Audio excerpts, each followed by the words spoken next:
Ayu Ting Ting beri hadiah mobil untuk sang adik. Asifan Nuraini yang baru saja lulus kuliah.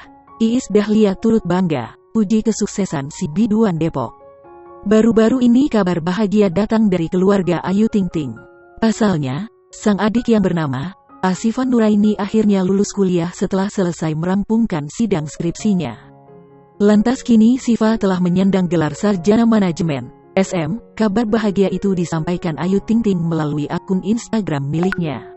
Sebagai seorang kakak, biduan Depok tersebut tak lupa memberikan hadiah sebagai bentuk apresiasi atas kelulusan sang adik.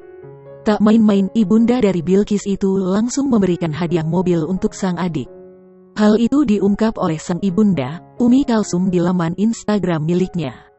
Dalam unggahannya, nampak Sifa memeluk sang kakak sambil berdiri di dekat mobil baru berwarna putih. Sifa yang masih memakai alma mater dan selempang khas kelulusan, tak bisa menyembunyikan kebahagiaan usai mendapatkan hadiah mewah dari sang kakak. Umi Kalsum lantas tampak mengucapkan terima kasih pada Ayu. Alhamdulillah ya Allah, makasih nak. Ayu Ting Ting 92 sudah kasih banyak hadiah buat adik kamu di kelulusan kuliahnya, bahagia ayah ibu, tulis Umi Kalsum mengawali unggahannya dikutip Tribun Style, Kamis, tanggal 23 September tahun 2021.